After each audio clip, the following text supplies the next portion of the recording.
मुलाकात आज की नहीं है, लेकिन बहुत पुरानी मुलाकात है हमारी। तकरीबन 22 साल के आसपास, जहाँ तक मैं सोच पा रहा हूँ, हमारी मुलाकात 22 साल पुरानी मुलाकात है हमारी। उस वक़्त मेरी शादी भी नहीं हुई थी जब से मैं पास्टर जी को जानता हूँ। और आप में से कुछ लोग, ज़्यादा तो नहीं जानते, लेकिन मेरे मामू को आप कुछ लोग जानते हैं, पास्टर जॉन गिल, जो सेवा करते थे। अभी वो प्रभु में सोए हुए हैं। और उनके द्वारा हमारी मुलाकात पास्टर विनोद से हुई। और बहुत सी बार हमने एक साथ मिलकर चंडीगढ़ में इनके द्वारा आशीष पाई है, वचन के द्वारा सेवा की है। और मेरे मामू ने और इन्होंने मिलकर बहुत जगहों पर, मेरे ख्याल से most of the places in India you have been together, काफ़ी जगह ये लोग साथ में जाकर सेवा करते थे। और सचमुच परमेश्वर के नाम को महिमा मिले, उसके नाम को जलाल मिले। तो मैं ज़्यादा समय नहीं लूँगा और बाकी का समय खुदा के दास को देना चाहूँगा। और एक बार आइए अपने परमेश्वर के लिए एक जोरदार ताली बजाएं, उसके वचन के लिए जोरदार ताली बजाएं, क्योंकि उसका वचन मुझे और आपको जीवन देने वाला वचन है। आइए परमेश्वर के दास के लिए जोरदार ताली बजाएंगे, जैसे कि वो आते हैं हमारे बीच में और खुदा के कलाम से हमसे बात करते हैं। जोरदार ताली के साथ प्रभु के दास का स्वागत करेंगे।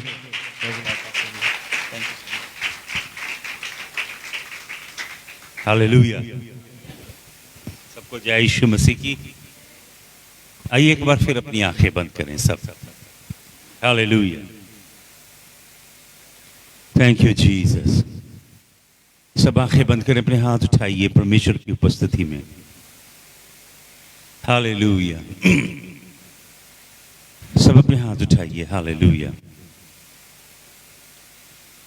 परस्तिश की माला तेरे लिए है, परस्तिश की माला तेरे लिए है, तेरे लिए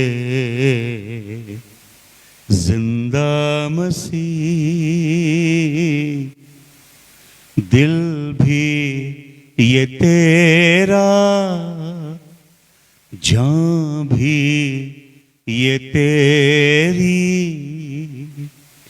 तू दिल रुबा है, जिंदा खुदा है, मेरा खुदावन, मेरा मसीहा, कितना भला है, जिंदा खुदा। अपने हाथ उठाइए सब, मेरे पीछे पीछे प्रार्थना कीजिए। बोलिए, स्वर्गीय पिता, स्वर्ग की महिमा के लिए जिसे आपने इंसान की सूरत में पृथ्वी पे भेजा, प्रभु यीशु मसीह के लिए मैं आपका धन्यवाद करता हूं। Hallelujah, hallelujah. स्वर्गीय पिता, मैं यीशु मसीह से प्रीति करता हूं। यीशु मसीह के लिए आपका धन्यवाद। यहोवा पिता, आपका धन्यवाद। यीशु मसीह के पवित्र खून को हमारे बीच में बहने दीजिए। स्वर्गीय पिता, यीशु मसीह के पवित्र लहू की ओट में आज की शाम मुझे और मेरे घराने को रखिए प्रभु जी, यीशु मसीह के नाम में, आमीन। हालेलुया। परमेश्वर के वचन में से आज हम कुछ बड़ी अद्भुत बातें सीखेंगे। Hallelujah, hallelujah. अगर आपने सिर्फ मार्क कर लेना है, ये रेफरेंस जो मैं दूंगा, जो मैं बोलूंगा वो आप पढ़ दीजिएगा कोई बीच में से, लेकिन ये पढ़ने नहीं है, ये मैं वैसे आपको बता रहा हूं। मत्ती रचित सुसमाचार 27 अध्याय का 23 वचन, मरकुस रचित सुसमाचार 15 का 22, लूका 23 का 33, यूहन्ना 19 का 17, ये चारों रेफरेंस, चारों हवाले जब आप पढ़ोगे तो ये चारों रेफरेंस यरूशलेम में एक पहाड़ी, जिस पहाड़ी का नाम है खोपड़ी की पहाड़ी, hallelujah, the place of skull, खोपड़ी की जगह, जिसे हिब्रू में क्या कहा गया, गोलगाथा, और लैटिन में जिसे कहा गया कैलवरी, जहां से हम शब्द पाते हैं कलवरी। गीत गाते हैं ना, यीशु ने कलवरी दुख, लेकिन ओरिजिनल वर्ड है कैलवरी, कैलवराय, लैटिन भाषा का।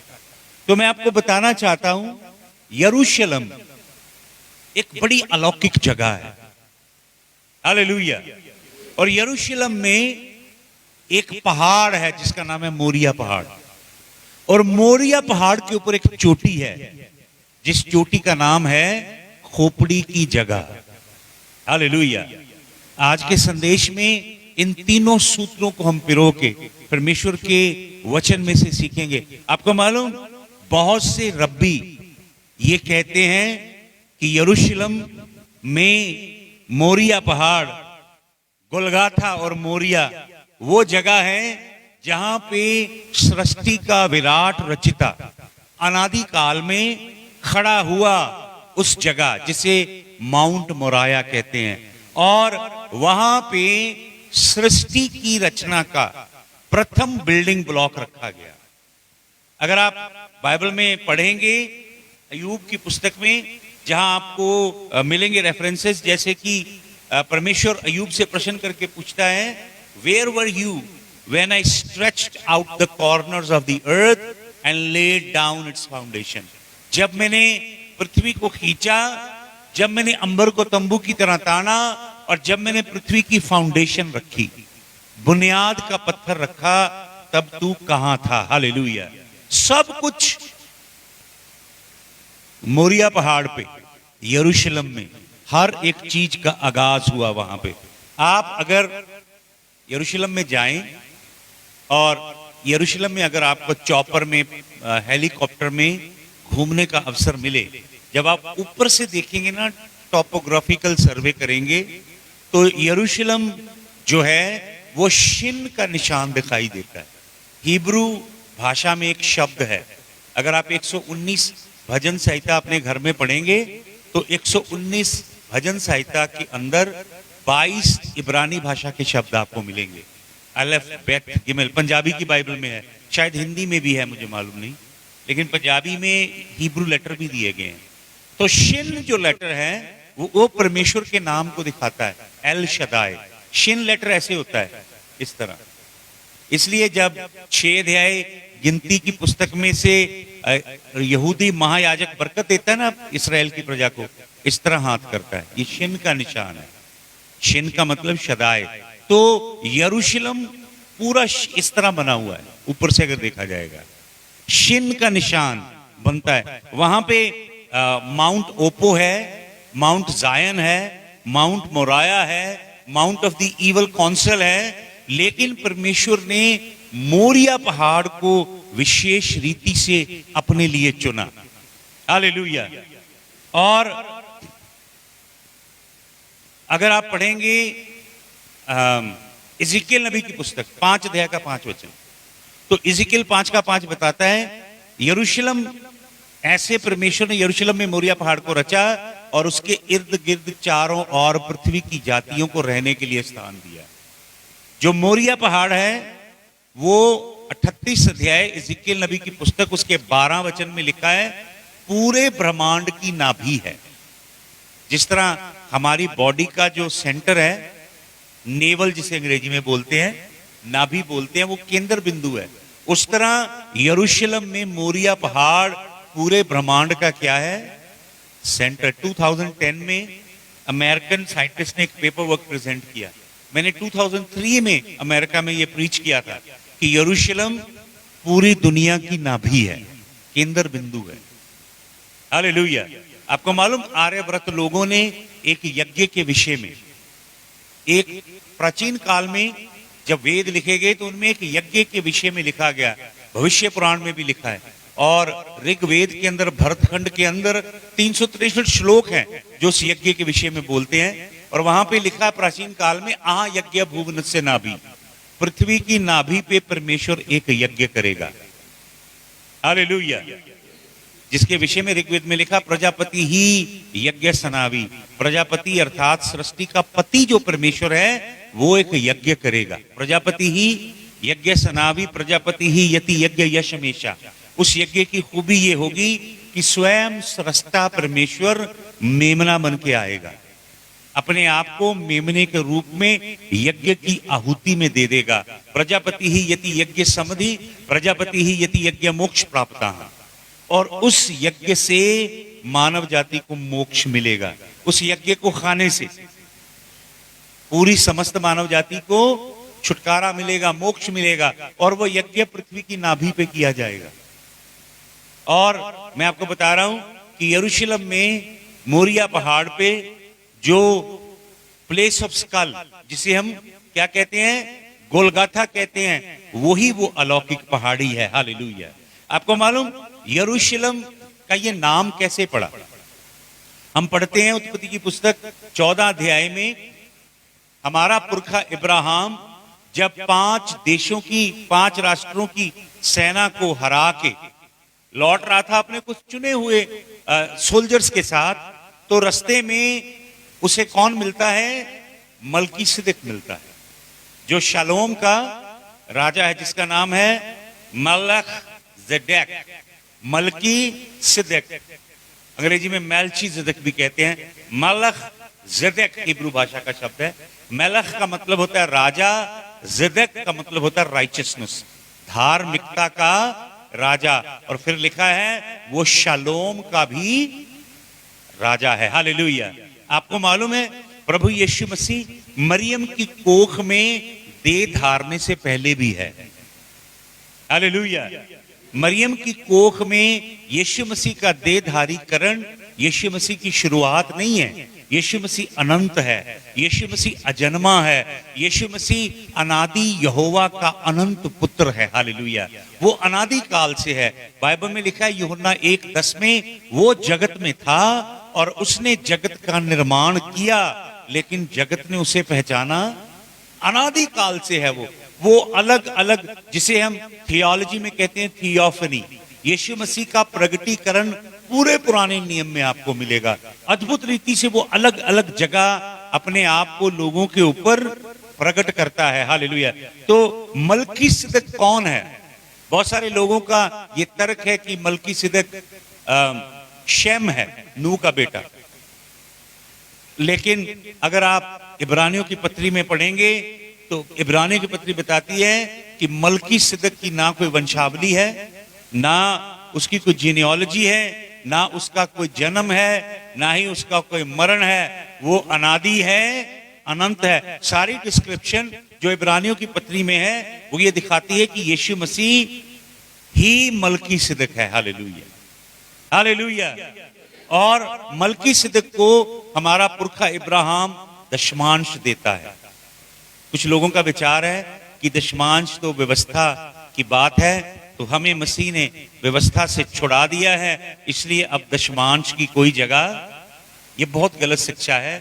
टाइद परमेश्वर को दान देने के लिए आपको परमेश्वर से ज्यादा अमीर होना पड़ेगा।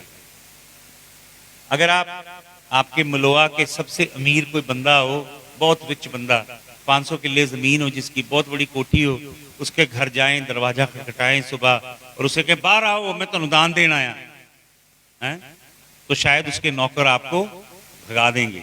लेकिन आप उसके पास जाओ, एक बॉक्स में कोई चीज रैप करके ले जाओ, उसकी बेल बजाओ और उनको बोलो मैं आपको गिफ्ट देने आया हूं, तो वो व्यक्ति बहुत खुश होगा। आपको मालूम बाइबल में एक वर्ड है हिब्रू में मिनका, जिसका मतलब है नजराना, तोहफा, भेंट। परमेश्वर को हम क्या चढ़ाते हैं? नजराना, तोहफा और भेंट। चंदा तो उससे भी ज्यादा घटिया शब्द है। चंदा आपको मालूम किसके लिए लेते हैं? कोई लवारिस इंसान अगर कहीं मर जाए ना, तो लोग उसके क्रियाक्रम करने के लिए क्या करते हैं? चंदा इकट्ठा करते हैं, तो ये शब्द हमारी वोकैबुलरी में नहीं होने चाहिए, क्योंकि ये बाइबल में नहीं है। आपको मालूम, बाइबल का जो कॉन्सेप्ट है गिविंग का, ये प्रॉस्पेरिटी प्रीचरों ने, बीजो बड्डो वाले जो प्रचारक हैं, उन्होंने देने को एक जादूगरी की तरह पेश किया है। लोग लालच से भर के देना चाहते हैं, जैसे लॉटो, एक लॉटरी होती है ना, लॉटरी खेलने आए हैं परमेश्वर के घर में। तो मैं बताना चाहता हूं, देने का कॉन्सेप्ट हिब्रू में है करेब, उसे बोलते हैं हिब्रू में करेब। अर्थात आप परमेश्वर के पास एक नजराना लेकर आए, परमेश्वर के आगे आपने अर्पण किया। करेब का मतलब होता है परमेश्वर के पास एक तोहफा, और आप परमेश्वर से ये कहते हो, परमेश्वर ये गिफ्ट मैं आपके चरणों में रखता हूं, इसकी कोई हैसियत नहीं है, आप मुझे नजदीक आने दीजिए। बाइबल की गिविंग का मतलब है आप परमेश्वर के आगे नजराना लेकर आए हो ताकि आपको परमेश्वर की नजदीकी मिले। जुआ खेलने के लिए नहीं देते आप, अपने लालची हृदय से परमेश्वर को दे के परमेश्वर से अपनी लॉटरी खुलवाने के लिए नहीं आए हो।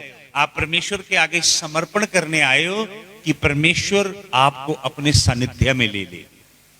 ये कॉन्सेप्ट है हिब्रू गिविंग का। लेकिन इसको प्रॉस्पेरिटी प्रीचरों ने कितना तोड़ मरोड़ के, तो हमारे पुरखे इब्राहिम ने दशमांश दिया और मलकीसदेक ने उसे क्या दिया? प्रभु भोज दिया। आपको मालूम प्रभु भोज कितना कीमती है? बहुत से लोग कहते हैं आइए पाक अशा की रस्म में शामिल। ये रस्म नहीं है कोई। रस्म समझते हैं? रस्म एक रिचुअल होता है, एक परंपरा होती है, एक रीति रिवाज होता है। प्रभु भोज रीति रिवाज नहीं है। प्रभु भोज को बोलते हैं होली कम्युनियन, हाजियोस कोइनोनिया ग्रीक भाषा में। प्रभु के संग संगति करना, हालेलुया, गहरी संगति करना, हालेलुया। प्रभु यीशु मसीह अपना डीएनए और अपना आरएनए देते हैं ताकि आपके अंदर यीशु मसीह का डीएनए और यीशु मसीह का आरएनए समा जाए और आर शने शने करके यीशु मसीह जैसे बनते जाएं, यीशु मसीह की छवि में, यीशु मसीह की सूरत में तब्दील होते जाएं। Hallelujah, hallelujah. आपको मालूम हमारे पुरखे इब्राहिम की परमेश्वर ने परीक्षा ली और उससे कहा कि तेरा इकलौता पुत्र जिसे मैंने तुझे दिया है उसे कहां लेके जा? 22 अध्याय उत्पत्ति की पुस्तक में पढ़िएगा, वहां पे लिखा मोरिया पहाड़ पे लेके जा। कौन से पहाड़ पे? अपने इकलौते पुत्र को मोरिया पहाड़ पे लेके जा और उसे मेरे लिए होम बलि करके चढ़ा दे। तो इब्राहिम तुरंत प्रभु की आज्ञा मानने के लिए तैयार हो गया। उसने अपने इकलौते पुत्र को लिया और बहुत से बाइबल के स्कॉलर्स, जूइश रब्बी मानते हैं कि उस समय इसहाक की जो आयु थी वो टीनेजर था। कुछ लोगों का मानना 14 to 16 इयर्स ओल्ड था। वो बहुत छोटा नन्हा बालक नहीं था, 14 से 16 साल की आयु का था। और परमेश्वर ने उससे कहा इसे होम बलि करके मुझे चढ़ा दे। इब्राहिम अपने पुत्र को लेके चला गया। 3 दिन की यात्रा थी।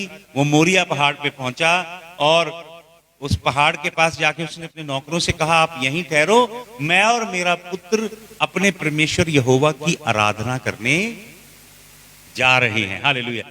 जो वहां पे हिब्रू वर्ड है ना, वो पहला शब्द है बाइबल में परमेश्वर की परस्तिश के लिए। पहली बार बाइबल में परमेश्वर की परस्तिश का शब्द उत्पत्ति 22:5 में आया है, जिसका मतलब है हम परमेश्वर के आगे साष्टांग दंडवत करने आए हैं। आपके शरीर के सारे अंग भूमि को चूमते और आप परमेश्वर के आगे अपने आप को समर्पण करते हो। हालेलुया। हम परमेश्वर की क्या करने आए हैं? आराधना करने के लिए। आपको मालूम, तो इसहाक पूछता है अपने पिता से, पिताजी आग भी है, लकड़ी भी है, लेकिन मेमना कहां है? तो इब्राहिम हमारा पुरखा अपने पुत्र इसहाक से कहता है यहुआ याहिरा, हिब्रू में यहुआ याहिरा। बहुत सारे हिब्रू स्कॉलर कहते हैं जिसका मतलब है यहोवा स्वयं मेमना बनेगा, यहुआ याहिरा।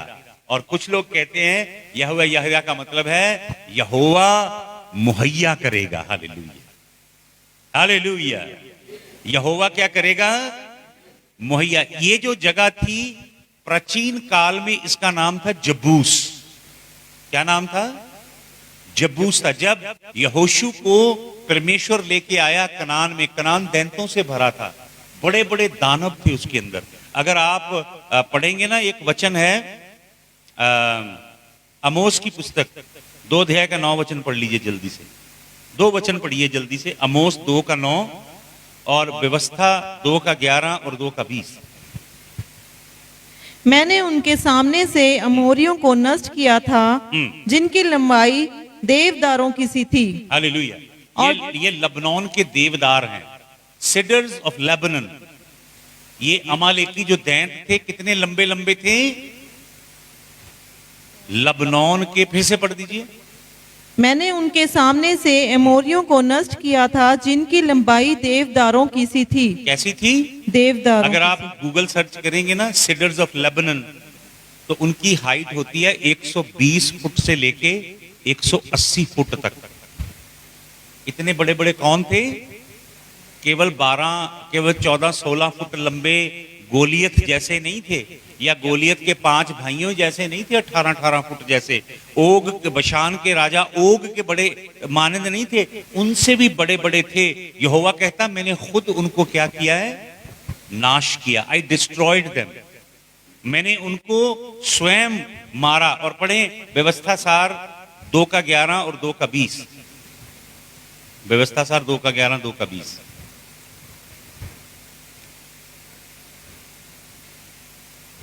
व्यवस्था विवरण 2 का 11 और 2 का 20 पढ़िए।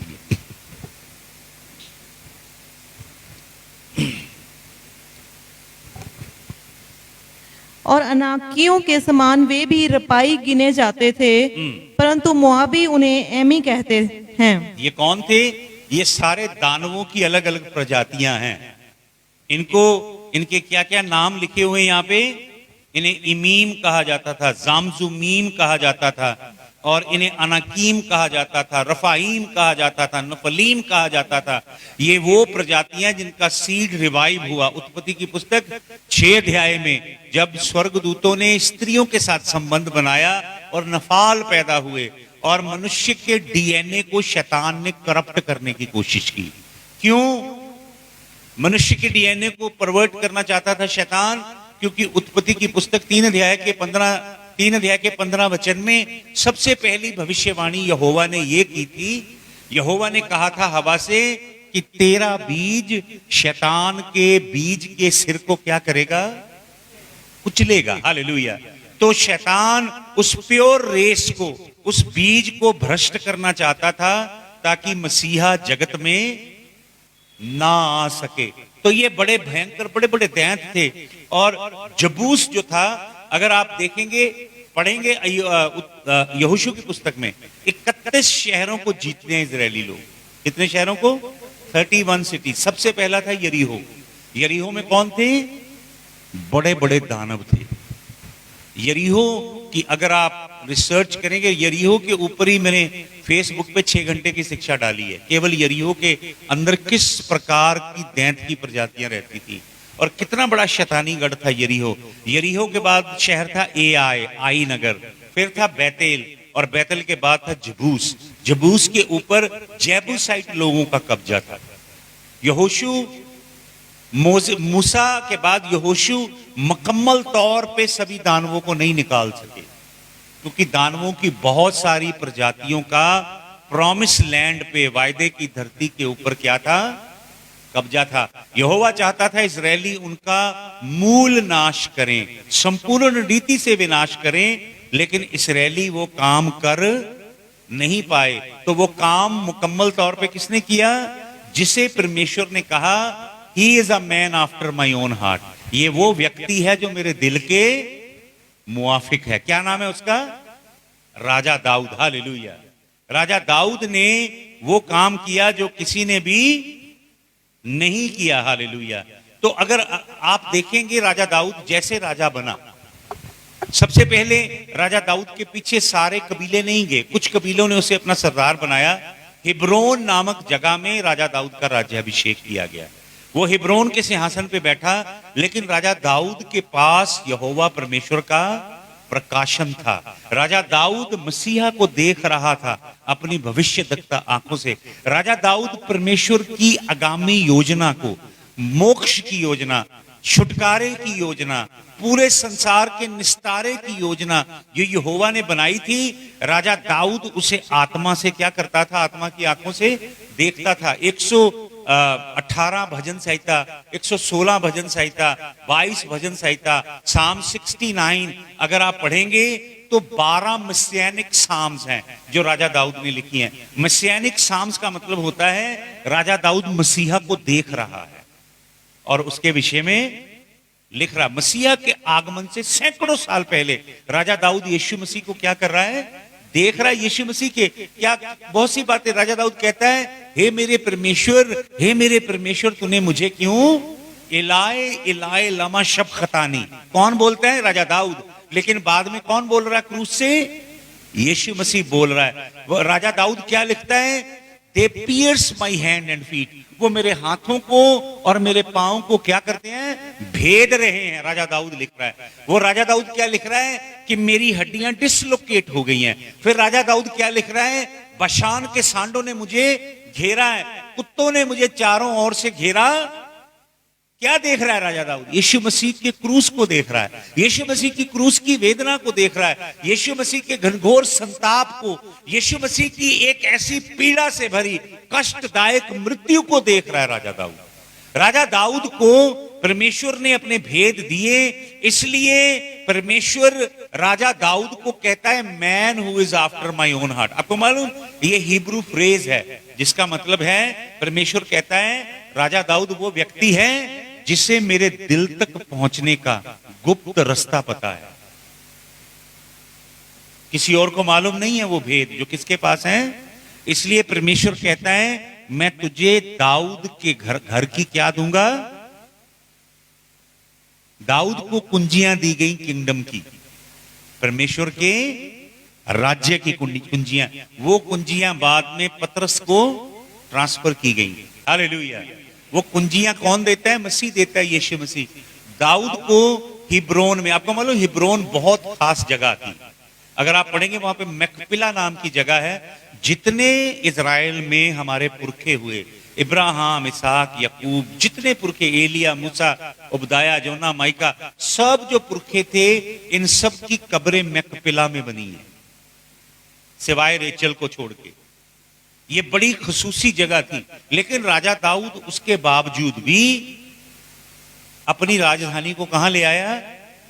यरूशलेम ले आया। हिब्रोन छोड़ दी उसने। आपको मालूम जूइश लोग क्या कहते हैं? जूइश लोग कहते हैं यरूशलेम में जो हैकल बनी, यहोवा ने बनाई, सुलेमान ने बनाई, उस हाँ जगवेदी के ऊपर की कुर्बानी की जाती थी, उसके नीचे से एक केवरन बना हुआ है, सीधा रास्ता है जो परमेश्वर ने तैयार किया है। जो वहां पे कुर्बानी चढ़ाई जाती थी उसकी खुशबू नीचे से ट्रेवल करके लगभग 15-20 मील दूर हिब्रोन की जो कब्रें हैं वहां तक पहुंचती थी। उनकी कब्रों से कुर्बानी की खुशबू आती थी। लेकिन फिर भी राजा दाऊद उस परमेश्वर की उस जगह को कहां ले गया? यरूशलेम में ले गया, क्योंकि राजा दाऊद को यरूशलेम के विषय में पता है कि यह बड़ी ही खास एक जगह है। और यरूशलेम में मोरिया पहाड़, एक वचन पढ़िए जल्दी से, एक वचन पढ़े, दूसरा इतिहास 3 अध्याय का पहला वचन पढ़ ले। दूसरा इतिहास 3 अध्याय का पहला वचन, 2 क्रॉनिकल्स चैप्टर 3 वर्स नंबर 1। दूसरा इतिहास 3 का 1 पढ़ें जल्दी से। तब सुलेमान ने यरूशलेम में मोरिया नामक पहाड़ पर उसी स्थान में यहोवा का भवन बनाना आरंभ किया, जिसे उसके पिता दाऊद ने दर्शन पाकर यबूसी और नान के खलियान में तैयार किया था। देखिए ये आपको कहानी मिलेगी 2 शमूएल 24 अध्याय के 18 वचन से। अब पढ़ दीजिए पहले, फिर हम यहां लौटेंगे। 2 शमूएल उसका 24 अध्याय उसके 18 वचन से पढ़िए, जल्दी जल्दी पढ़िएगा।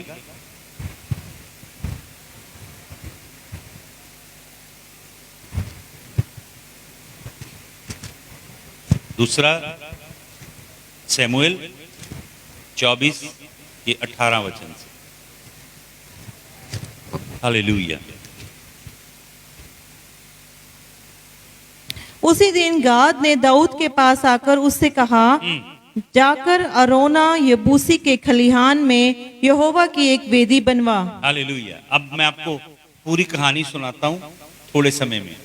राजा दाऊद ने इस्राएल की जनगणना की। राजा दाऊद ने इस्राएल की क्या की? जनगणना, जिसकी वजह से उस जनगणना से शैतान खुश नहीं हुआ। पीछे वजह क्या है वो आप वचन पढ़ेंगे गौर से, आपको समझ आएगी। क्योंकि राजा दाऊद दानवों का बीज नाश करने निकला है और उसने सारे दानवों का क्या कर दिया है? सफाया कर दिया। और शैतान बहुत क्रोध में भरा है और उसने राजा दाऊद को उकसाया कि वो इजराइल की जनगणना करे। और जब राजा दाऊद ने इस्राएल की जनगणना की तो वो परमेश्वर के सन्मुख इस तरह का प्रतीक गया कि राजा दाऊद अब परमेश्वर को छोड़ के अपनी सेना की शक्ति के ऊपर भरोसा करता है। राजा दाऊद का भरोसा सनातन काल के यहोवा से हटके अपने फौजियों की भुजाओं के ऊपर आ गया। या राजा दाऊद घमंडी हो गया कि कितनी शक्तिशाली सेना मेरे पास है। या राजा दाऊद घमंड करने लगा कि मेरे राज्य का कितना विकास हुआ है, मैं कितना शक्तिशाली बन गया हूं। और दूसरी बात लेवी व्यवस्था में लिखी है, प्रभु ने कहा था जब जनगणना की जाए तो शेकेल के एक हिस्से की ऑफरिंग ली जाए। लोगों से, हर व्यक्ति से शेकेल का एक हिस्सा ऑफरिंग ली जाए जो हैकल में जमा की जाए। दाऊद ने ऐसा कुछ नहीं किया। उसने इस्राएल की जनगणना की और वचन में लिखा यहोवा का क्रोध भड़का। और यहोवा का क्रोध इतना ज्यादा भड़का कि उसने डिस्ट्रॉय करने वाले एंजल को भेजा। हिब्रू लोग उस एंजल को मास्तेमा कहते हैं, द एंजल ऑफ डेथ, जो मौत का दूत है, जो मिस्र में जिसने मिस्रियों के सारे पहलौठों को मार दिया। The angel of destruction. यहोवा परमेश्वर ने मूसा से यह कहा था कि वो दूत जो मैं तुम्हारे आगे आगे भेज रहा हूं उसकी आज्ञा मानना, उसके विरुद्ध बलवा मत करना, क्योंकि वो तुम्हारे पाप क्षमा नहीं करा। बड़ा फियर्स एंजल। परमेश्वर के अलग अलग तरह के दूत हैं, स्वर्गदूत हैं। परमेश्वर के सराफीम अलग हैं, करूबीम अलग हैं, ओफनीम अलग हैं, आर्क एंजल अलग हैं। फरिश्तों की बहुत कैटेगरीज हैं। इस वचन का अध्ययन जब बारीकी से आप करेंगे तब आपको पता लगेगा वो क्या क्या कार्य करते हैं। परमेश्वर का राज्य बड़ा विशाल है और हर चीज बहुत ज्यादा ऑर्गेनाइज्ड है। इस परमेश्वर के वचन में सभी कड़ियां हैं जिन्हें आप अध्ययन करेंगे तो परमेश्वर वो रहस्य आपके ऊपर खोलेगा। Hallelujah, hallelujah. तो वचन में लिखा है कि राजा दाऊद ने परमेश्वर के आगे गिड़गिड़ा के माफी मांगी कि परमेश्वर मेरा पाप क्षमा कर। मृत्यु का दूत लोगों को मारता जा रहा था और वचन में लिखा है वो आकाश और पृथ्वी के बीच में खड़ा था। कहां पे? मोरिया पहाड़ के ऊपर। कौन से पहाड़ के ऊपर? जहां पे क्या था मोरिया पहाड़ पे? क्या कहते हैं रब्बी लोग कि अदन का बाग वहीं था। अदन के बाग का ईस्टर्न गेट है मोरिया पहाड़। मोरिया पहाड़ वही जगह है जहां पे आदम को रचा परमेश्वर ने। मोरिया पहाड़ वही जगह है जहां पे क्रिएशन का पहला बिल्डिंग ब्लॉक यहोवा परमेश्वर ने रखा। हालेलुया। तो वचन में लिखा है कि जब मरी आई तो राजा दाऊद परमेश्वर के आगे गिड़गिड़ाया। क्या आई? वचन में लिखा मरी आई। वो एंजल मरी लाता। प्लेग, कोविड-19 क्या है? क्या है? प्लेग है। इसे प्लेग कहते हैं। जो चीज पूरे विश्व में तबाही लाती है वो क्या होती है? प्लेग। उसे हिब्रू में बोलते हैं पखाड़। प्लेग को बोलते हैं पखाड़। प्लेग के लिए 14 शब्द हैं हिब्रू भाषा में। उनमें से 11 देवते हैं अन्य जातियों के। एक कौन भेजता है? यहोवा भेजता है। समझ रहे हैं आप? ये वचन पढ़िए। लोगों को परमेश्वर के वचन का ज्ञान नहीं है, इसलिए कई कोरोना को जूतियां मार, सुना होगा आपने, मार रहे थे ना, पर जूतियां कोरोना को नहीं लगी। और कई लोग कह रहे थे 31 मार्च को हम बंद करवा देंगे कोरोना। अफ्रीका के कई बड़े बड़े धुरंधर पादरियों ने भविष्यवाणियां की, सब झूठे साबित हुए। क्यों? क्योंकि वो वचन नहीं जानते। इस वचन में, अगर इस वचन में एक बात को 2 बार प्रभु कहता है, जैसे यीशु मसीह कहता है मैं तुमसे सच सच कहता हूं, एम्फेसिस देता है यीशु मसीह। अगर कोई बात बाइबल में एक बार लिखी है वो बड़ी इंपॉर्टेंट है, 2 बार लिखी और ज्यादा इंपॉर्टेंट है, 3 बार लिखी वो और भी ज्यादा बाइबल में एक आयत है जो 70 बार लिखी गई है, या तो इसी रूप में जो मैं अब आपको बताने वाला हूं, यिर्मयाह में, इज़िकियल में, आप तोरा से ले ले, मूसा की पहली 5 किताबों को तोरा कहते हैं, तोरा से लेके मलाकी तक 70 बार प्रभु यहोवा क्या कहता है? प्रभु यहोवा कहता है, अगर तुम मेरी आज्ञा नहीं मानोगे, अगर तुम मेरे हुक्मों पे, मेरी विधियों पे, मेरे मार्गों पे मंचित नहीं लगाओगे, अगर तुम मेरे विरुद्ध बलवा करोगे, अगर तुम अन्य जाति जैसे गंदे काम करोगे, अगर तुम जाके बालिमों की और अशेरा की पूजा करोगे, ग्रोव्स को पूजोगे, वृक्षों की उपासना करोगे, सूर्य देवता की, आकाश के गणों की पूजा करोगे, तब प्रभु यहोवा कहता है, क्या कहता है? 70 बार ये बात कहता है, कहता है मैं तुम्हारे बीच में तलवार भेजूंगा। कौन भेजेगा तलवार? फिर कहता है अगर तुम फिर बाज नहीं आए तो मैं अकाल भेजूंगा, अगर तो भी नहीं बाज आए तो मैं प्लेग भेजूंगा, मरी भेजूंगा, अगर तो भी बाज तो मैं बीस्ट भेजूंगा, जिसे जंतु कहते हैं। बाइबल के अंदर जंतु देखिए आप, बाइबल में जंतु है शेर, फिर बेयर रिच एक जंतु है, फिर बाइबल के अंदर लेपर्ड एक जंतु है, फिर बाइबल के अंदर रोम की किंगडम को एक जंतु कहा गया है जिसके हाथ में 3 रिब्स हैं, फिर बाइबल में ड्रैगन एक जंतु है, फिर बाइबल में सांप एक जंतु है, फिर बाइबल में लिव्याथन एक जंतु है, बाइबल में बहीमत एक जंतु है। ये जंतु क्या है? ये अन्य जातियां हैं जो परमेश्वर के लोगों को गुलाम बना के राज करती हैं। उनपे परमेश्वर अपनी प्रजा को अन्य जाति के हवाले करता है। आपके दुश्मन आपको दबाते हैं, जब भी आपके शत्रु आप पे हावी हैं, इसका मतलब यहोवा ने आपको किसके हवाले कर दिया है? जंतु के हवाले किया हुआ है। क्यों किया है? क्योंकि आपने परमेश्वर की वाचा को पांव के नीचे मसल दिया है, उसके हुक्मों को, उसकी विधियों। अगर इस वाचा के अनुसार चलेंगे तो पृथ्वी की कौमों में शिरोमणि ठहरेंगे आप। हालेलुया। अभी मैं दिल्ली में था, मेरे पास टॉप लोग आ रहे थे, बड़ी बड़ी इंस्टीट्यूट के जो डायरेक्टर्स हैं वो आ रहे थे, आरएसएस के लोग आ रहे थे, पंडित, बड़े बड़े प्रचंड ज्ञानी लोग आ रहे थे, जिनको मैं होटल में उनकी अपॉइंटमेंट बुक थी, उनको एक दिन में 2 घंटे के लिए एक व्यक्ति, 2 लोग आ रहे हैं, फिर 2 घंटे के लिए कोई लोग आ रहे हैं, फिर मैंने ये 5 दिन मेरे पास लोग आए, मैं नहीं गया किसी के पास, उनको प्रभु का वचन सुनाया और बड़े सामर्थ्य ढंग से यीशु मसीह के सुसमाचार को उनके ऊपर। जब आप प्रभु की आज्ञा में, वाचा में जियोगे, तब आपके वैरी आपके अधीन रहेंगे। जब विपत्तियां आएंगी आपके जीवन में, परेशानियां आएंगी, आपके शत्रु प्रबल होंगे, तो अपने अंदर झांक के देखना, आपने परमेश्वर की व्यवस्था को तोड़ा है। प्रभु 70 बार कहता है ये बात। कितनी बार? पूरे वचन के अंदर। वचन लोगों को मालूम नहीं है। वो कोरोना को जूतियां क्यों मार रहे थे? वो सोच रहे थे कोरोना शैतान ने भेजा है, लेकिन कोरोना किसने भेजा है? यहोवा ने भेजा है। जब यहोवा ने कोई चीज भेजी है तो आपके पास कोई अथॉरिटी नहीं है उसे डांटने की। समझ रहे हो? जो चीज परमेश्वर की ओर से, उसे आपको डांटने का अधिकार, तो आपने क्या करना है? कोरोना काल में संदेश क्या था? परमेश्वर के आगे घुटने टेको, सर में राख डालो, तप्पड़ पहन के यहोवा के आगे विलाप करो और यहोवा से अपने अपराधों का अंगीकार करो। उसके आगे याचना करो कि वो तुम्हारे ऊपर तरस खाए, दया करे और तुम्हें कोरोना से बचा के रखे।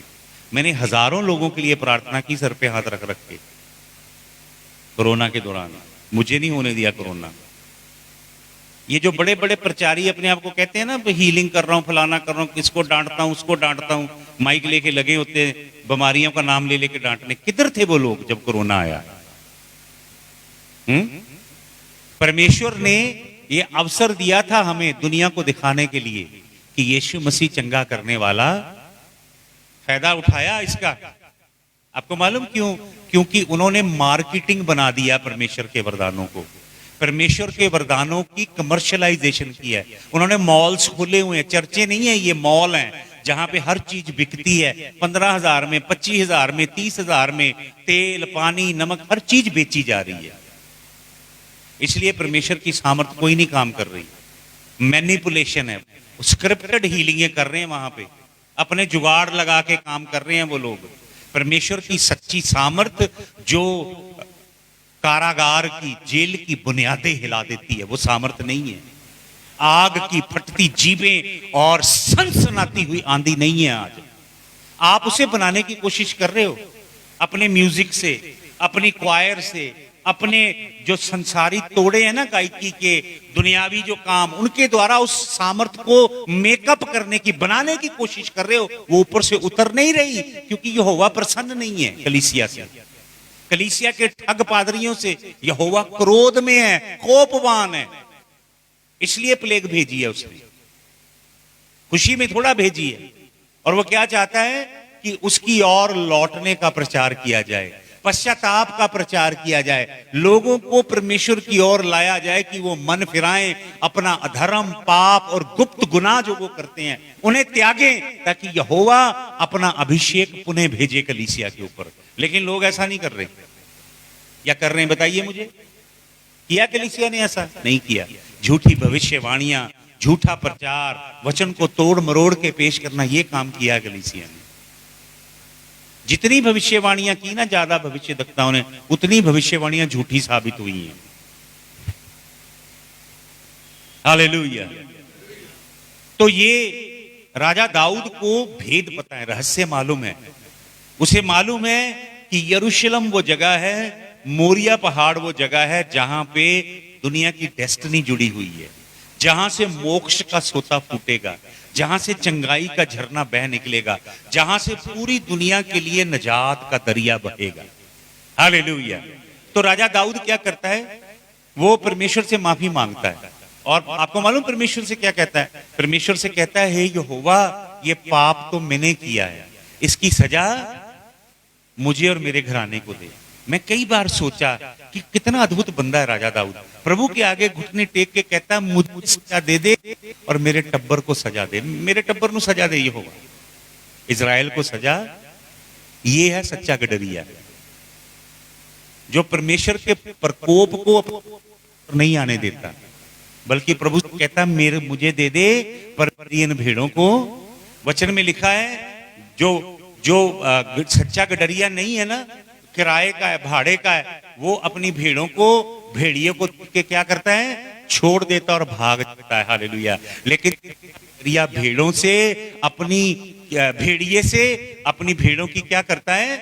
रक्षा करता है। और सच्चा गडरिया वो है जो भेड़ों के लिए अपनी जान, लूटने वाले ठग भेड़िए नहीं है, गडरिए नहीं है, वो यहोवा के गडरिए। राजा दाऊद यहोवा का सच्चा गडरिया है। वो कहता अपने मन के मुआफिक तुम्हें मैं गडरिया दूंगा।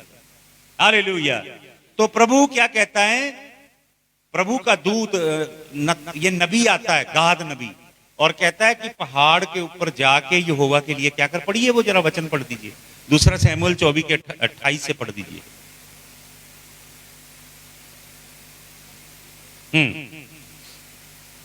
18 से, 24 के 18 से पढ़ दीजिए।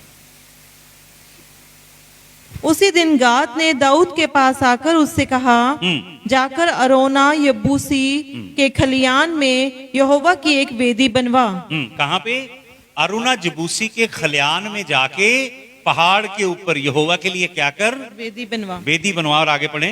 अतः दाऊद यहोवा की आज्ञा के अनुसार गाद का वह वचन मानकर वहां गया। जब अरोना ने दृष्टि कर दाऊद को कर्मचारियों समेत अपनी ओर आते देखा, तब अरोना ने निकलकर भूमि पर मुंह के बल गिर राजा को दंडवत की। और अरोना ने कहा, मेरा प्रभु राजा अपने दास के पास क्यों पधारा है? दाऊद ने कहा, तुझसे यह खलियान मोल लेने आया हूँ कि यहोवा की एक वेदी बनवाऊं, इसलिए कि यह महामारी प्रजा पर से दूर की जाए। अरोना ने दाऊद से कहा, मेरा प्रभु राजा जो कुछ उसे अच्छा लगे उसे लेकर चढ़ाए। देख, होमबलि के लिए तो बैल हैं और दावने के लिए हथियार, और बैलों का सामान ईंधन का काम देंगे। यह सब अरोना ने राजा को दे दिया। फिर अरोना ने राजा से कहा, तेरा परमेश्वर यहोवा तुझसे प्रसन्न हो। राजा ने अरोना से कहा, ऐसा नहीं, मैं ये वस्तुएं तुझसे अवश्य दाम देकर लूंगा। मैं अपने परमेश्वर यहोवा को सेंत-मेंत के होम बलि नहीं चढ़ाने का। हालेलुया। अतः दाऊद ने अरुणा ने क्या कहा? मेरे बैल भी ले लो, बैलों की पिंजाली की लकड़ी बनाओ, और गेहूं भी ले लो होम बलि के लिए, सब कुछ ले लो, जगह भी ले लो मुफ्त में, और यहोवा परमेश्वर के आगे होम बलियां, सुख शांति की बलियां चढ़ा दो। लेकिन दाऊद क्या कहता है, मैं अपने परमेश्वर यहोवा को कोई भी ऐसी चीज नहीं दूंगा जो मुझे मुफ्त में मिली है। आपको मालूम मसीह लोग गरीब क्यों हैं? क्यों गरीब हैं पंजाब में, उत्तरी भारत में? क्योंकि मुफ्त की चीज देना चाहते हैं यहोवा को। 10 के नोट का खेड़ा नहीं छोड़ते प्रभु को। मैं ये नहीं कह रहा कि आपको पैसा ही बोने का सबक देने के लिए आया हूं जैसे ठग प्रचारक देते हैं। मैं आपको बताने आया हूं प्रभु के लिए उत्तम बोना है, अपना सब कुछ बो देना उसके लिए। राजा दाऊद ने कहा, मैं मोल दूंगा फिर यहोवा को अर्पण करूंगा, वरना बरकत तो तुझे मिल जाएगी। हालेलुया। अगर कोई और होता तो पास्टर जी गवाही देते, वो जट्टा ने जी सानू जमीन देती, चर्च बना ली। हालेलुया। और जट अमीर होते जा रहे हैं। मैं एक गांव में गया, उस गांव के अंदर एक छोटी सी जगह में एक पास्टर प्रभु के भजन लगाता था, जबूर। छोटा सा एक 1.5-2 मरले की जगह थी, उधर भजन लगाता था। मैं वहां पे मीटिंग की तो मुझे गवाही दी, बुजुर्ग पास्टर है बहुत। कहता है कि मैं रोज सुबह शाम भजन लगाता था, जबूर लोग चारों तरफ ऐसे गांव के लुबाने जट हैं, सरदार लोग हैं। और वो बात बता रहा 40 साल पुरानी, पूरा गांव गरीब था। कह रहा कि मैं उधर भजन लगाता था। एक दिन कोई सरदार आया और उसने भजन सुनते सुनते, जबूर चल रहा था, प्रभु के आगे सुखना मानी कि परमेश्वर प्रभु, मुझे जो भी उसने बोला होगा ईसाइयों के परमेश्वर या जो भी, कि मेरा जो बेटा है ना वो जर्मनी चला जाएगा, तो उसकी पहली कमाई मैं इधर देके जाऊंगा। उसने प्रार्थना की, उसने पास्टर को भी नहीं बोला प्रार्थना के लिए, लेकिन उसने यीशु मसीह का नाम लेके प्रार्थना की अन्य जाति के व्यक्ति ने। 15 दिन में उसके बेटा जो है जर्मनी चला गया। और उसने 40-50 हजार रुपया उसको मिले थे 30,000, लेकिन उसने अपने पास से ऐड करके 50,000 देके गया। फिर उसने अपनी बहन को बताया, उसकी बहन का बेटा चला गया अब्रॉड। फिर उसने अपने रिश्तेदारों को बताया, फिर वो पूरे गांव में बात फैल गई। उस गांव में अगर आप जाओगे ना, दसूहा से आगे है वो गांव, सारे के सारे जो लोग हैं ना अन्य जाति के, सब बाहर रहते हैं। उनकी बड़ी बड़ी कोठियां हैं, 1940 के बाद से बाहर गए हैं, उनकी बड़ी बड़ी कोठियां हैं वहां पे। और चर्च के आले दुआले जाओगे, गरीब क्रिश्चियन लोग हैं वहां पे, जो अभी भी टूटे टूटे घरों के अंदर। और वहां पे चर्च इतना बड़ा है, कई कनाल में चर्च है जो उन जट्टों ने जमीन दे के बनाया है। मैं वहां मीटिंग करने के लिए गया, वहां पे सरदार आते हैं, ऐसे घुटने टेक के झुकते हैं और ऐसे थद्दी रख के झुकते हैं ये। और हमारी बरादरी 10 का नोट ऐसे दबा के वो कलाम पूरा करते हैं, सज्जा दबे ते खब्बे नू। बाइबल के सिद्धांतों को इस्तेमाल किया गैर कौम के लोगों ने, वो धनी हो गए हैं। लेकिन परमेश्वर की प्रजा, हालेलुया। राजा दाऊद ने कहा, फ्री में नहीं देना मैंने यहोवा का, मैं इसका मोल देना चाहता हूं। किस जगह का? अरुणा जबूसी का खलियान है। कहां पे है? मोरिया पहाड़ पे। पढ़े वही वचन, दूसरा इतिहास 3:1, दूसरा इतिहास 3:1।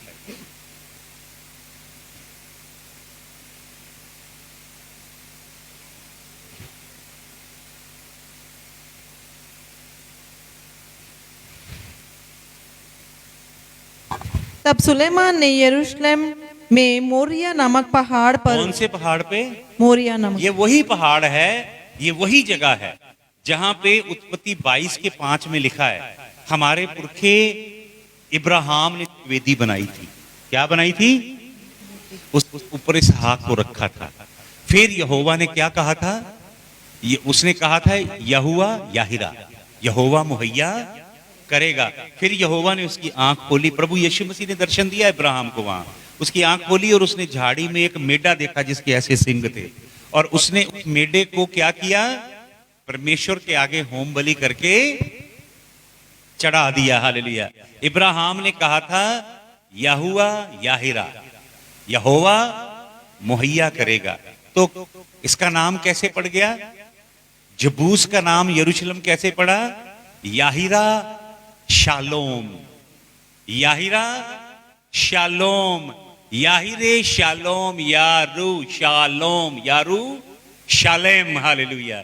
याहिरा शालेम असल मतलब क्या है? ये वो जगह है जहां पे यहोवा मुहैया करेगा, क्या करेगा? शालोम। शालोम सिर्फ शांति नहीं है। आपको मालूम शालोम कितना गहरा शब्द है? शालोम का मतलब है nothing missing, nothing broken, nothing lacking, nothing stolen.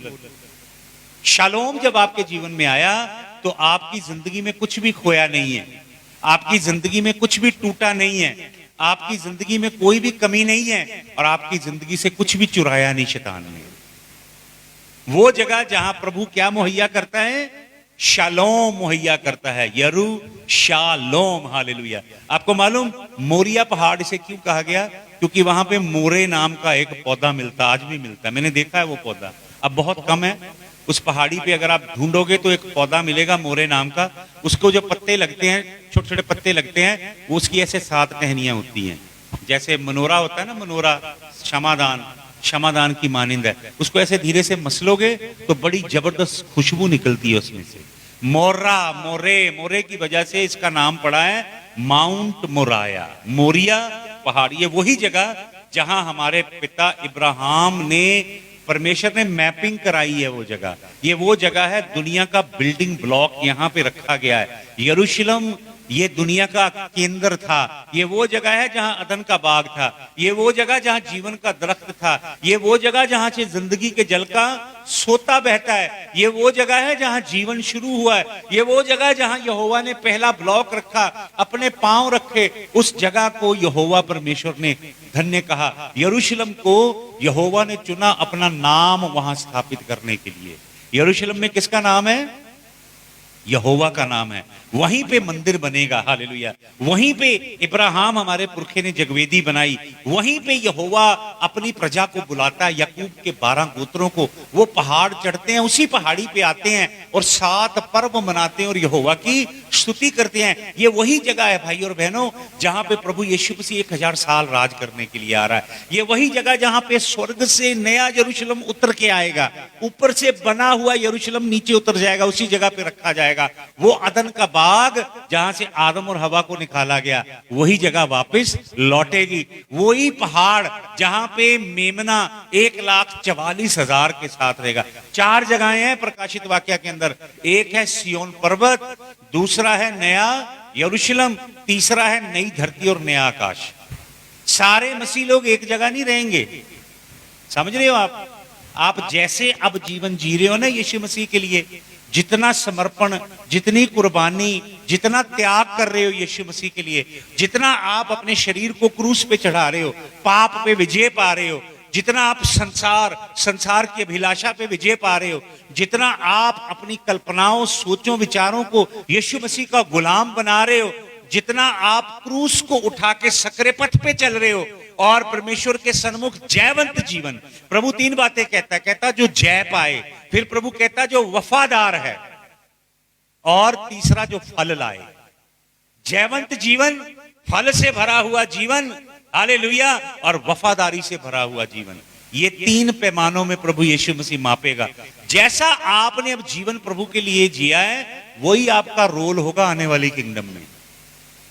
परमेश्वर अपनी कलीसिया को राज करने के लिए तैयार कर रहा है। मेरे पास समय नहीं उस विषय में जाने के लिए। हमें रूल करने के लिए परमेश्वर तैयार कर रहा है ब्रह्मांडों पे। आपको मालूम, अभी विज्ञान कहता 400 बिलियन गैलेक्सीज हैं। कितनी? 400 बिलियन गैलेक्सीज हैं।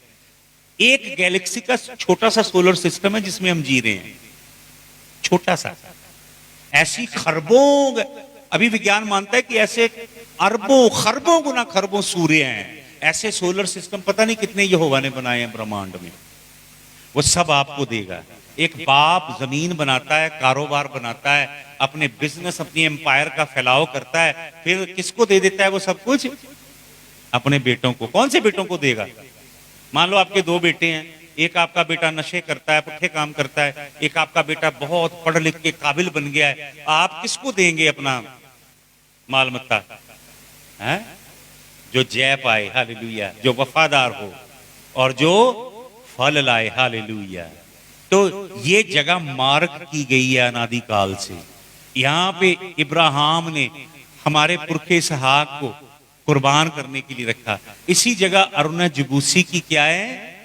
पेड़ है, पेड़ समझते हो, थ्रेशिंग फ्लोर, जहां पे गेहूं अलग किया जाता है और भूसी, ये वो जगह है जहां पे जगवेदी बनाई गई। कौन सी जगह है?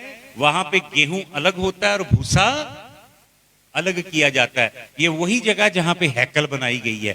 परमेश्वर की हैकल आपको मालूम कहां बनी है?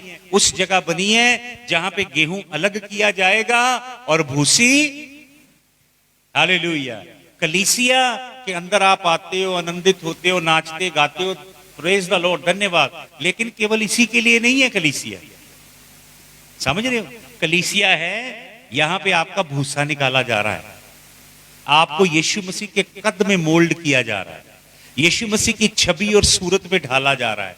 यहां पे यीशु मसीह की दुल्हन की झुर्रियां, दाग धब्बे दूर किए जा रहे हैं। एंटी एजिंग क्रीम्स लगाई जा रही हैं कलाम की, समझ रहे हो? तेजस्वी, उसकी स्किन ग्लो करे, मेलानिन हो उसकी स्किन के अंदर, झुर्रियां दाग धब्बे दूर हो, उसकी खूबसूरत फिगर बनाई जाए। इसलिए कलीसिया के अंदर तैयारी की जा रही है। किसकी? मेमने की, दुल्हन की। Hallelujah, hallelujah, hallelujah. तो ये जो पहाड़ है मोरिया का, ये बड़ा खुसूसी है। क्यों? एक वचन पढ़े, मत्ती 3:12, जल्दी से, मत्ती 3:12।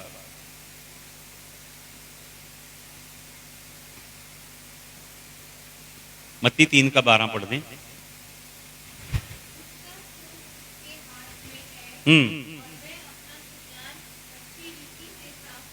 उसका क्या उसके हाथ में है? सूप समझते हैं क्या होता है? जिससे क्या करते हैं? अनाज को छटका जाता है, जिन्होंने पंजाबी से छज कह लिए। छज देखा आपने कभी? हैं? उसके अंदर अभी तो नहीं दिखाई देते छज, उसके अंदर दाने डालती थी पुरानी माताएं, और क्या करती थी? दानों को ऐसे हवा में उछालती थी और हवा उसमें से क्या निकाल देती थी? भूसी। यीशु मसीह छज लेके बैठा है चर्च च। झूठे नबी भविष्यवाणियां झूठियां कर रहे हैं, बरकतां की दुकान खोल के बैठे हैं, लेकिन यीशु मसीह मंडली च की कर रहा है? छज लगा रहा है, ताकि तुहाडे विचों, आप में से भूसा निकल जाए, गंदगी निकल जाए, और भूसी को इकट्ठा करके वो किधर फेंकेगा? नरक की। आपको नहीं फेंकना चाहता नरक की आग में। आपके अंदर जो भूसी है उसे वो नरक की आग के अंदर फेंकना। मोरिया पहाड़ बड़ी खास जगह है। उसी जगह पे आपको मालूम, यीशु मसीह ने अपने चेलों से कहा, यरूशलेम को मत छोड़ना जब तक पिता का वायदा तुम्हारे ऊपर ना आए। पिता का वायदा क्या है? यीशु मसीह ने कहा, मेरा जाना अच्छा है, क्योंकि मैं जब तक नहीं जाऊंगा तब तक पवित्र आत्मा नहीं आएगा। यीशु मसीह ने कहा, पवित्र आत्मा तुम्हारी देहों के अंदर वास करेगा। यीशु मसीह हमारे बीच में हो फिजिकली, उससे बेहतर है कि पवित्र आत्मा हमारे अंदर हो, क्योंकि यीशु ने स्वयं कहा, मेरा जाना तुम्हारे लिए बेहतर है। हालेलुया। तो अब जब पवित्र आत्मा हमारी मरनहार के अंदर आके वास कर रहा है, प्रभु ने कहा, यरूशलेम को मत छोड़ना जब तक पवित्र आत्मा ना आए। तो 120 लोग 10 दिन तक प्रार्थना करते रहे। 40 दिन उनके बीच में रहा, उसे काउंटिंग द ओमर कहते हैं हिब्रू भाषा में। उसके बाद 10 डेज वो प्रार्थना करते रहे। तो 40 और 10 50, 50 को ग्रीक में कहते हैं पेंटा, पेंटा कॉस्टा। पेंटे कॉस्ट का दिन आया, पंते कुस का दिन आया, तब एक आंधी आई, हालेलुया, और आग आई, हालेलुया। आपको मालूम, परमेश्वर के सारे काम स्वर्गीय आग के बगैर नहीं होते। आप जमीन पे आग मैन्युफैक्चर नहीं कर सकते। आप जमीन पे कितने बढ़िया तोड़े टैलेंट, म्यूजिकल टैलेंट, कितना बढ़िया प्रचार, कितने बढ़िया रिसोर्सेज आपके पास क्यों ना हो, कभी भी परमेश्वर का काम नहीं होगा इंसान की भुजाओं की ताकत से। जब तक आग स्वर्ग से, सारे काम प्रभु के कैसे हुए हैं? वचन पढ़े, मूसा ने जब तंबू बनाया, खूबसूरत तंबू, उसने जानवर को कुर्बान किया, उसका खून छिड़का, हैकल के ऊपर, तंबू के ऊपर छिड़का, इस्राएली प्रजा के ऊपर छिड़का। तो वचन में लिखा, जब उसने प्रार्थना की, स्वर्ग से आग आ गई। उस आग के अंगारों में से उन्होंने जो धूप की जगवेदी बनाई थी ना सोने की, उसके ऊपर धूप जलाई। उसी आग में से आग लेके 7 दीवट जलाए, और फिर प्रभु ने कहा, अब ये आग कभी बंद वो 40 साल जब मरुभूमि में घूमते रहे, उन्होंने वो आग नहीं बुझने दी, वही ओरिजिनल आग चलती रही, तीली लगा के आग नहीं लगाई दोबारा, वही आग चलती रही। हालेलुया। यरूशलेम की हैकल में वो जो आग उतरी, वो जनरेशन आफ्टर जनरेशन चलती रहेगी। प्रेरित पौलुस तिमोथियस से कहता है, फैन द फ्लेम, उस आग को पंखा झल जो तेरे अंदर है, उस आग को बुझने मत दे। हालेलुया। ये पवित्र आत्मा की आग जो प्रभु हमारे अंदर डालता है, उसके बगैर आपका जीवन और मेरा जीवन किसी काम का नहीं है। उसके बगैर आपके सारे काम व्यर्थ हैं, जब तक वो आग हमारे अंदर धधकती नहीं है। Hallelujah, hallelujah. वो जगह परमेश्वर ने मैप आउट की थी जहां उसकी हैकल बनाई जाएगी, वो खलियान है, वो जगह है जहां पे गेहूं और भूसी अलग की जाते हैं। सच्ची कलीसिया में यीशु मसीह खड़ा है, क्या लेके? पंजाबी में लिखा तरंगली, हिंदी में क्या शब्द पढ़ा था हमने? मत्ती 3:12 का सूपड़ा, वो सफाई कर रहा है। हालेलुया। आपको मालूम, राजा दाऊद ने एक बड़ा अद्भुत काम किया। मैंने आपको बताया कि उसको परमेश्वर के भेद पता था। हालेलुया। वो छोटी उम्र से, लड़कपन से परमेश्वर के रहस्यों को, परमेश्वर के भेदों को जानता था। आपको मालूम क्यों जानता था परमेश्वर के भेदों को? क्योंकि राजा दाऊद परस्तिश करता था। सबसे पहली कुंजी यहोवा ने जो राजा दाऊद को दी, वो थी परस्तिश की कुंजी, इबादत की कुंजी। वो क्या लिखता है भजनों में? हे यहोवा, रात के पहरों में उठ के मैं तेरा धन्यवाद करूंगा। बताता है कि वो 3 घंटे के बाद रात को उठ के स्तुति करता था प्रभु की, फिर सो जाता था, फिर 3 घंटे बाद उठता था, स्तुति करता था, फिर कहता, in the middle of the night I will praise thee, आधी रात को मैं तेरा धन्यवाद करूंगा। फिर राजा दाऊद कहता है, बड़ी भोर को उठ के, हम जबूर गाते हैं ना, तड़के मैं तेनू या रब मेरे, जो पहली जनरेशन थी ना प्रभु को 4 बजे उठ के ढूंढती थी, वो गीत गाती थी, तड़के मैं तेनू ढूंढा या रब मेरे। अब ऐसे लगता है जैसे यहोवा गीत गाता है। वो कहता, तड़के मैं तेनू, सिर्फ वो काम उठा हुआ है। आपको मालूम कलीसिया से शैतान क्या चोरी करके ले गया है? एक तो पवित्र जीवन और दूसरा इबादत। बहुत सारे प्रोग्राम बना लिए पास्टरों ने, बड़े जुमले बड़े तगड़े तगड़े होते हैं, अनॉइंटिंग ऑयल सर्विस, फलाना सर्विस, ढमकाना सर्विस, पता नहीं कहां से अंग्रेजी के जुमले निकाल निकाल के लगाते हैं, लेकिन पावर नहीं है, सामर्थ्य। जैसे कहें कि नाम बड़ा और दर्शन क्यों नहीं है? क्योंकि परमेश्वर की पवित्रता ही वास नहीं कर रही है मंडलियों के अंदर।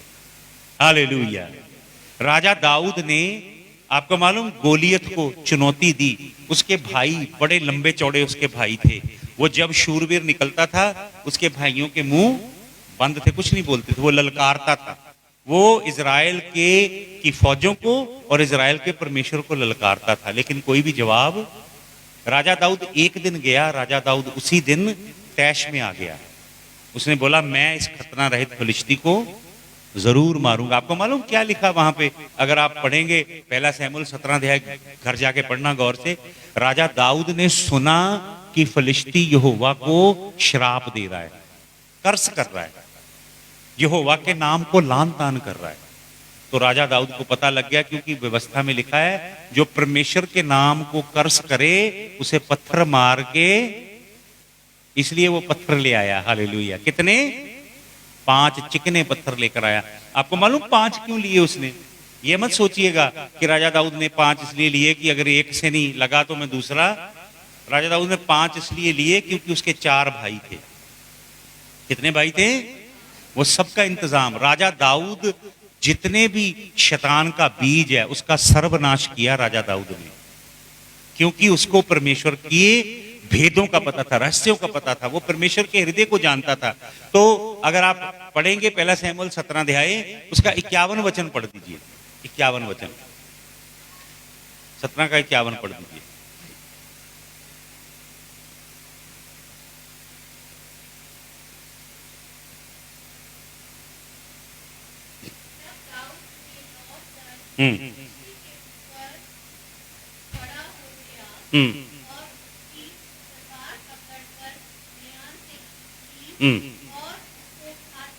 और उसको क्या किया?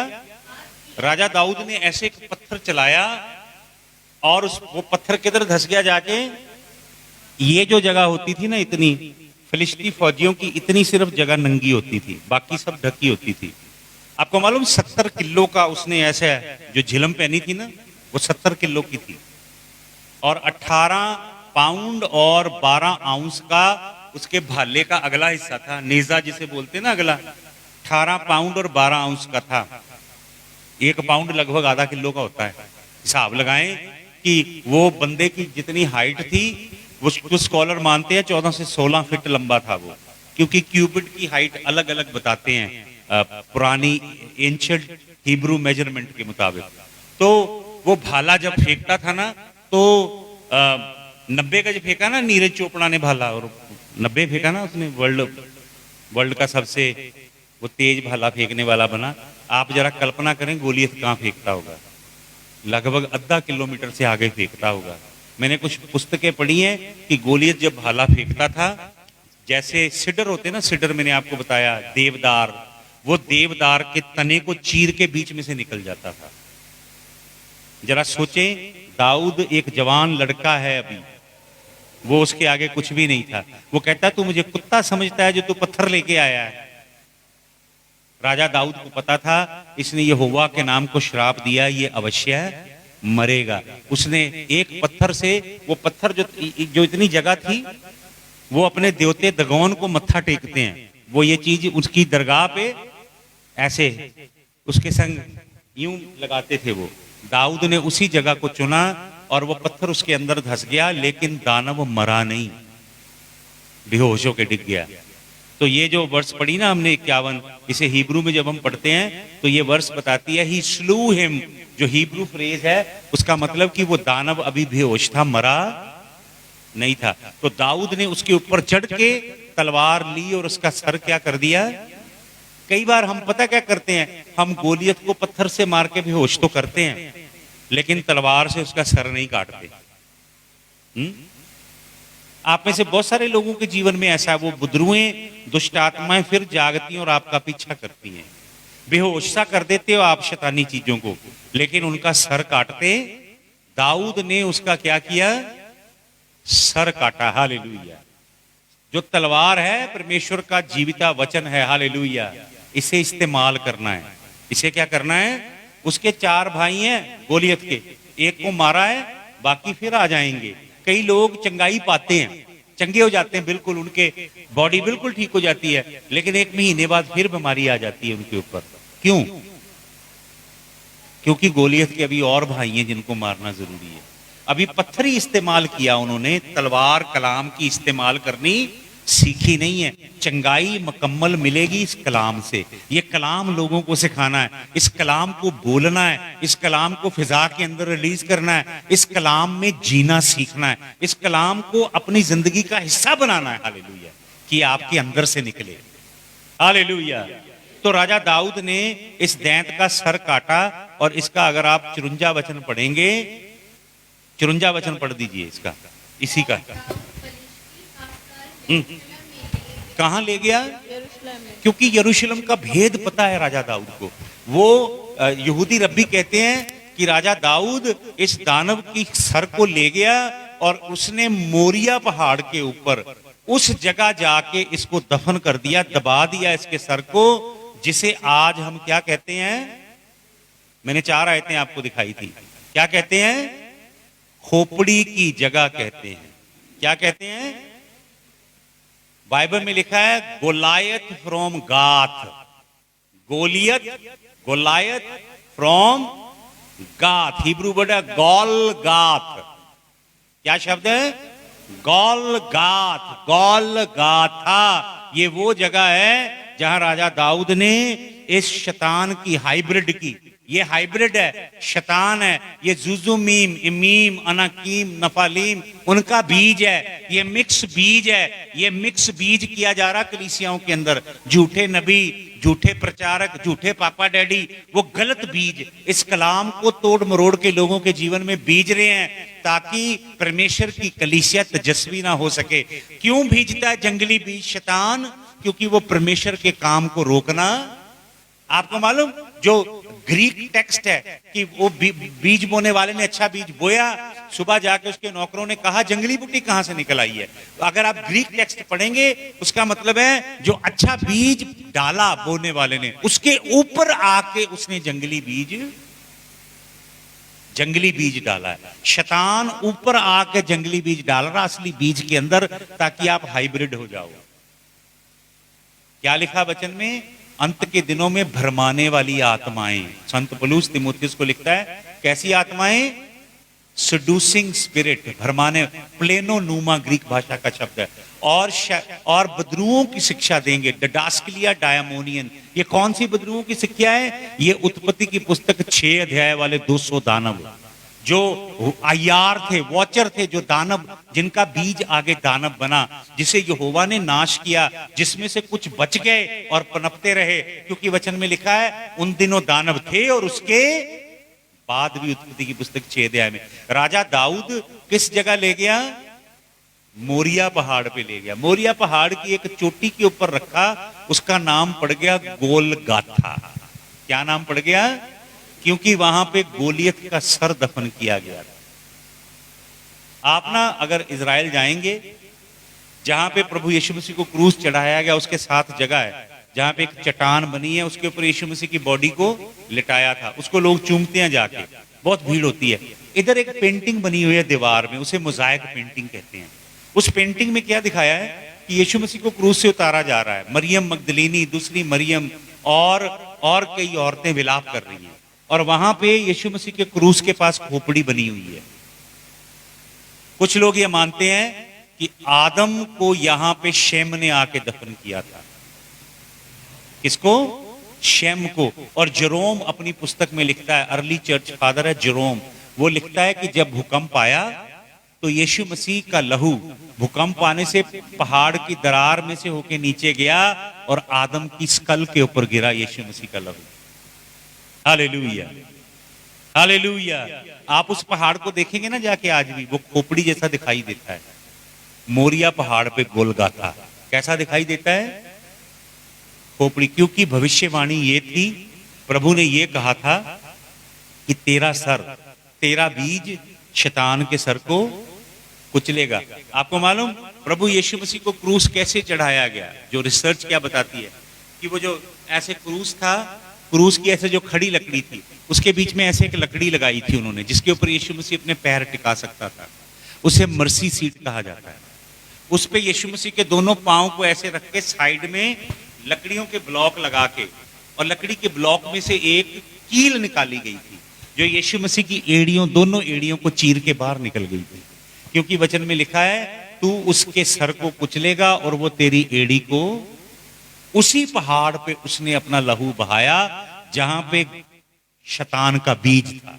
उसी पहाड़ पे उसने अपना लहू बहाया जहां पे पहले आदम की क्या थी? खोपड़ी थी। मोरिया पहाड़ पे वो शैतान के सर को कुचलने के लिए आया है। और वचन में क्या लिखा है? रोमियो की पत्री में प्रेरित पौलुस कहता है शीघ्र ही शांति का परमेश्वर शैतान को तुम्हारे पैरों के नीचे कुचलवाएगा। कब? समय आ रहा है। किस कलीसिया के पैरों के नीचे कुचलवाएगा? जो पवित्रताई में चलती है, धार्मिकता में चलती है, जो सकरे मार्ग में से चलती है, जो क्रूस उठा के तंग फाटक में से प्रवेश करती है। वो कलीसिया जो जिस्म की वासनाओं को क्रूस पे चढ़ाती है, उसे परमेश्वर इस्तेमाल करेगा शैतान के सर को फेंकने के लिए। समझ रहे हो आप? आज कलीसिया में लोग शैतान को फेंकते हैं ऐसे सर को, यीशु तेरी बल्ले बल्ले, शैतान तो साढ़े पैरों थले, और पाप में जीवन होता उनका। शैतान चर्च के बाहर हंसता, कहता कोई नहीं फेले, अभी घर चल तुझे बताता हूं मैं। कॉन्फ्रेंसेस में, सेमिनारों में पादरी साहब खुद जुत्ती से शैतान को फेंकते हैं। 3, 4, 5 दिन की कॉन्फ्रेंस होती है, रोज शैतान को फेंका जाता है। वो बाहर कहता कोई नहीं चल, जब पादरी साहब घर जाते हैं ना, उसकी बीवी में घुसा होता है वो। शैतान का सर फेंकने के लिए जीवन भी चाहिए पवित्र, धार्मिकता से भरा हुआ जीवन, परमेश्वर की सामर्थ से भरा हुआ जीवन। परमेश्वर की कलीसिया में अब जो शिक्षा आएगी, परमेश्वर लाएगा सच्चे दासों के द्वारा, वो होगी पवित्रताई की शिक्षा। हालेलुया। जब पवित्रताई से परमेश्वर के लोग भरेंगे, अपने आप लोग खिंचे आएंगे अन्य जाति के। अपने आप। Hallelujah, hallelujah. अपने आप अद्भुत काम होंगे, अपने आप चंगाइयां होंगी। हमें अपने आत्मिक वरदानों की प्रदर्शनी नहीं करनी पड़ेगी, स्वयं पवित्र आत्मा काम करेगा। हालेलुया। और परमेश्वर अपनी कलीसिया को खड़ा करेगा शैतान के सर को कुचलने के लिए। हालेलुया। कौन सी कलीसिया शैतान के सर को कुचलती है? जो जायंट स्लेयर है, जो दैंतों के बीज को, हाइब्रिड को नाश करती है। आइए सब अपनी आंखें बंद करें। हालेलुया। प्रभु हम तेरा धन्यवाद करते हैं, प्रभु तेरे नाम की महिमा करते हैं यीशु मसीह। हालेलुया। सब अपनी आंखें बंद करें, मेरे संग संग प्रार्थना करें, मेरे पीछे पीछे कहें, प्रभु यीशु मसीह तेरे लहू की जय। प्रभु यीशु मसीह तेरे वचन का अविनाशी बीज मेरे खून में, मेरी हड्डियों में, मेरी बोन मैरों में समा जाए। प्रभु यीशु मसीह मुझे अपने लिए अलग कर, मखसूस कर। प्रभु यीशु मसीह मैं दुनिया का नहीं, मैं तेरा हूं। तूने मुझे अपने लहू का दाम देके खरीदा है, मैं खरीदा हुआ हूं। मेरा शरीर भी अब शरीर के कामों के लिए नहीं, बल्कि तेरी आत्मा की आग से भरने के लिए है। मेरा जीवन अपने हाथ में ले। हालेलुया। शैतान के बीज को कुचलने वाला मुझे बना। प्रभु यीशु मसीह तेरी ज्योति मेरे जीवन से प्रज्वलित हो। यीशु मसीह तेरी छवि में, तेरी सूरत में मेरा जीवन ढलता जाए। हालेलुया। मुझे इस्तेमाल कर, मेरे जीवन को इस्तेमाल कर अपने लिए। मैं तेरा धन्यवाद करता हूं प्रभु यीशु मसीह। मुझे आराधना करना, प्रार्थना करना, तेरे पवित्र पहाड़ पे चढ़ना, तेरे तंबू में रात भर खड़े होके तेरी परस्तिश करना मुझे सिखा। Hallelujah, hallelujah, hallelujah. तेरा धन्यवाद, तेरे लहू की जय हो। हालेलुया। अपने हाथ उठाइए सभी। कदमों से तेरे जो है लिपटे, ताजा मन वो ही खाए। परस्तिश की माला जपने वाला भरपूर जीवन पाए। तेरे चरणों से जो है ताजा मन वो ही खाए। परस्तिश की माला जपने वाला भरपूर जीवन पाए। कदूस कदूस कदूस कदूस यीशु है पाक खुदा। कदूस कदूस कदूस कदूस वो ही है पाक खुदा। लकड़ी पे लटका देने को जिंदगी वो ही बना था लानती देने को रास्ती। हालेलुया, हालेलुया, हालेलुया,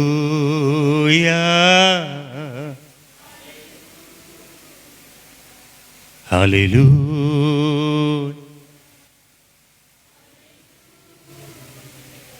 पर्दा फटा, फटी कबर, मौत पे फतह पाई, कुर्बान होकर तूने यसु मेरी जान बचाई।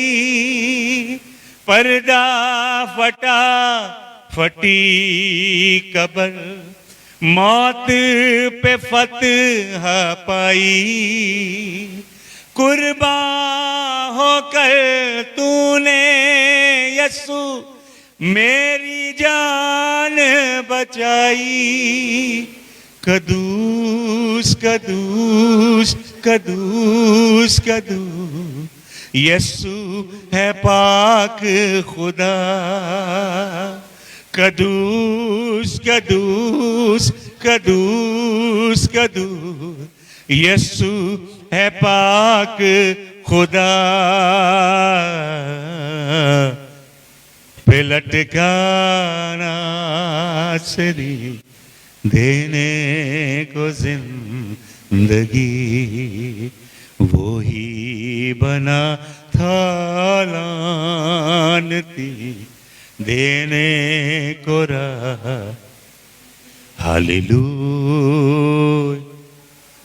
Hallelujah hallelujah hallelujah hallelujah hallelujah. अपने हाथ उठाइए सब, मेरे नाल नाल ये दुआ करिए, मेरे पीछे पीछे कहिए, प्रभु यीशु मसीह मेरी कुप्पियों में उमड़ता हुआ तेल भर दे। यीशु मसीह मुझे पवित्रताई का मार्ग दिखा, सकरा मार्ग दिखा, सकेत फाटक दिखा, मैं तेरे पीछे पीछे चलूं। यीशु मसीह तेरी जलती हुई मशाल बनूं इस दुनिया में, जो मुझे देखें वो तुझे देखें। हालेलुया। मेरा जीवन अलौकिक रीति से अपने हाथ में ले। हालेलुया। यीशु मसीह के नाम में अपनी आंखें बंद करें। मैं आपके लिए बरकत मांगने जा रहा हूं। खुदावंद, तेरे जितने लोग इस जगह हैं, Lord I pray you know their needs. If anybody is sick, Lord, if anybody is very, anybody has any illness, Lord, physical, emotional, ecological, I pray, Lord, that your spirit will minister to that person. I pray, Lord, you are the balm of Gilead, that you will flow, Lord, that you will percolate in their being in the mighty name of Jesus. Lord, energize your people, fill your people with your fresh presence. Lord, renew your people on the inside. Let the days of freshness come upon your people. I pray for new anointing. I pray for the fire of your presence. Lord, I pray for the real, genuine fire that comes from above. May that fire come upon this church in the mighty name of Jesus. May that rushing mighty wind blow in this congregation. Stretch forth your mighty hand, that in the name of your holy child, miracle and signs and wonders and great things happen. Lord, let Chandigarh and the surrounding regions be shaken by your power. Lord, arise, I pray. Arise in northern India. Arise, Lord. Arise in the lives of your shepherd, pastors and leaders, Lord. I pray, remove spiritual lethargy. Lord, remove spiritual lethargy in the name of Jesus of Nazareth. Let every bondage break, yoke be destroyed in the mighty name of Jesus. Let fresh anointing, Lord, let fresh passion burn in the heart of your people. लोग तेरे चेहरे के खोजी हो जाएं, तेरे भूखे हो जाएं। प्रार्थना की आग तेरे लोगों के दिल में लगा, पवित्र जीवन जीने की आग तेरे लोगों के दिल में लगा। तेरे कलाम की भूख प्यास पैदा कर खुदावंद। केवल संसारी चीजों की भूख नहीं, दुनियावी चीजों की भूख नहीं, आसमानी नेमतें तेरे लोगों को दिखा खुदावंद। आसमानी नेमतों के भूखे तेरे लोगों को कर, छू एक एक जन को। यीशु मसीह इस कलीसिया पे अपना अनुग्रह उंडेल, इस कलीसिया के गडरिए पे, उसके घराने पे अपना अनुग्रह उंडेल। खुदावंद जवानों की टीम पे अपना अनुग्रह उंडेल, अपनी आग के दर्शन कराए ने खुदावंद। तेरा नाम ऊंचा हो, यीशु मसीह तेरे जलाली नाम के वसीला से इस दुआ को हम मांगते हैं, amen. Hallelujah. Thank you so much pastor ji. Praise Lord. धन्यवाद देते हैं परमेश्वर का और